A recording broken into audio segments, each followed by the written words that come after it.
Pokemon Go players here?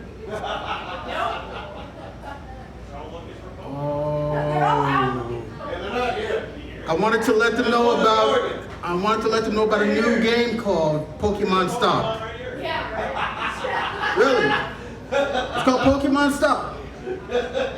Basically, you need Pokemon Go players to play the Pokemon Stop. Pokemon Stop players, they chase and train people to stop. Stop infested mosquitoes infected with Zika.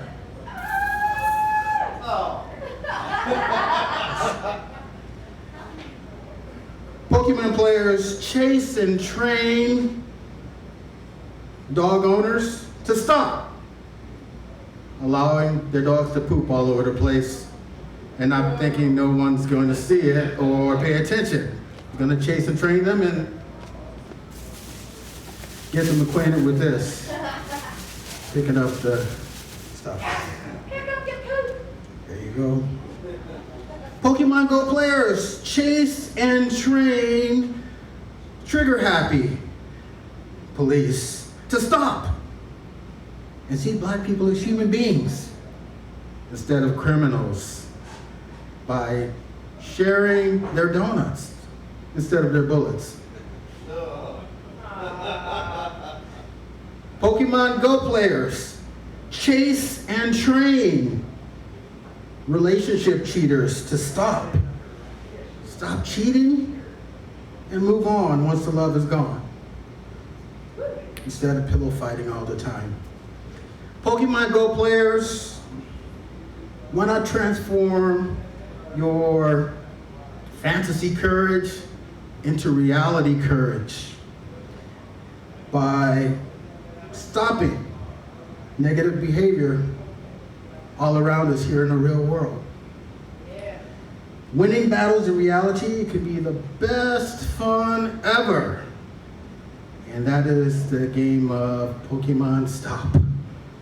New game. The game I just talked about, Pokemon. That, if they had that back in my day when I was a kid, I don't know, I think they would. I had to do things that were more reality-based than fantasy-based. And so when I was a kid, I didn't have video games, but what I did, I played with my dad's rubbers. So I don't know if you would call that poke mom. He didn't like it though. He didn't like it because I thought they were just dad balloons. You ever play with your dad balloons? I mean, I was a kid. I didn't know what they were used for. I thought they were like dad balloons. Blow them up, put water in them, throw them at your little brother. I mean, I thought that's what dads did. They had their own collection in the drawer. So when there was nothing to do in the house, we'd go digging through the drawers, treasure hunting, and we'd find dad balloons. And to this day, I tell my brother, I said, look, you know, you owe me, because I think it was because we took all his birth control, you know, that he wouldn't have had a little brother. But Dad would get pissed. He was in the Air Force. He didn't play.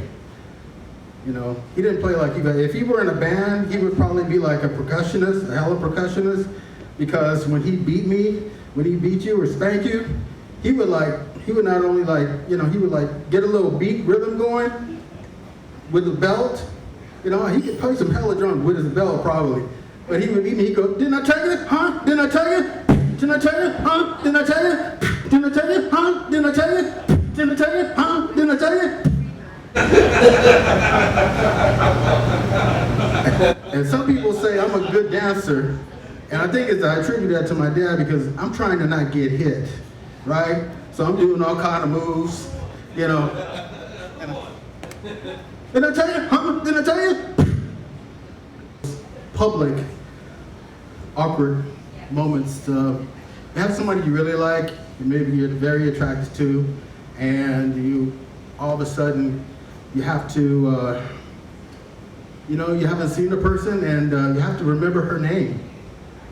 You know, she comes up to you and she goes, "Hi, David," and she knows your name, and then you're like, and you're supposed to and you go, "Okay, And then she realizes you forgot her name, so she wants to know that you think she's special.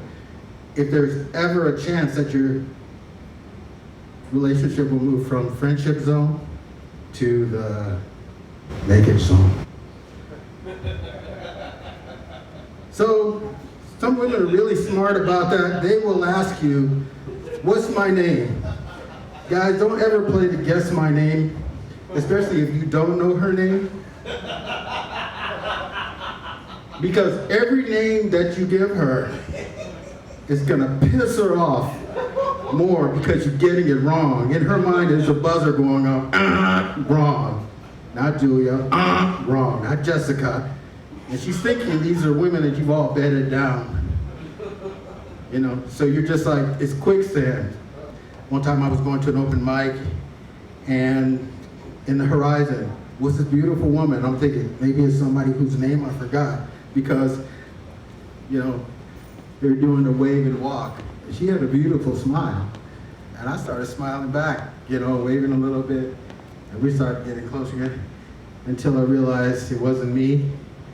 And she walked past me, behind me, to somebody else that she hugged. And so that's when I learned the art form of awkward moment recovery.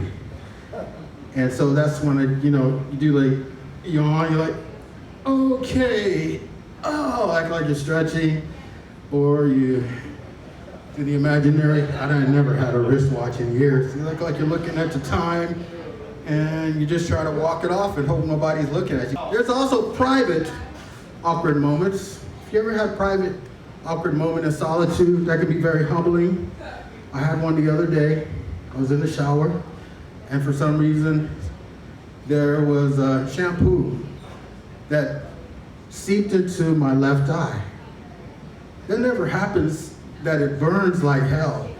That's what it was like. It was bleach or something. I was like, oh, I'm at home, and nobody, I live by myself, so I'm like, oh.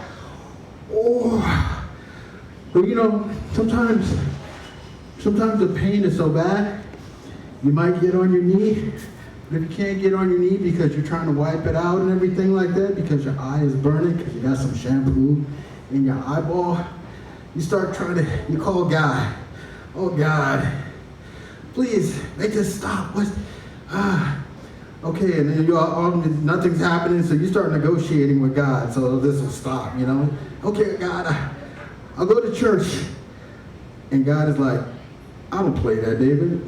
You haven't been to church in years. And I'm like, oh God, please make it stop. You start thinking whatever else you can offer that'll be meaningful to God. You go, God, I voted for Bernie Sanders, God. You remember that day you sent your angels over to the Moda Center? Earlier in the year, you sent your angel bird over to the Moda Center, and I voted for your guy. Do you remember, God? Please, do you remember? This is hurting so much. Oh, please remember. Excuse me, I'm talking. Our campaign is doing very well because the top 1% has been getting all the wealth, and we are going to mount a people's campaign to have a future that you can believe in. Where did this bird come from? What? Huh? You're endorsing the birds, the bees, the flowers, and the trees have endorsed our campaign. And what else? Mother Nature has endorsed our campaign. Thank you. And all of a sudden the pain in my left eyeball, it stops. And I feel great again. My name is David Little. Thank you for listening. I love you, Goodfoot.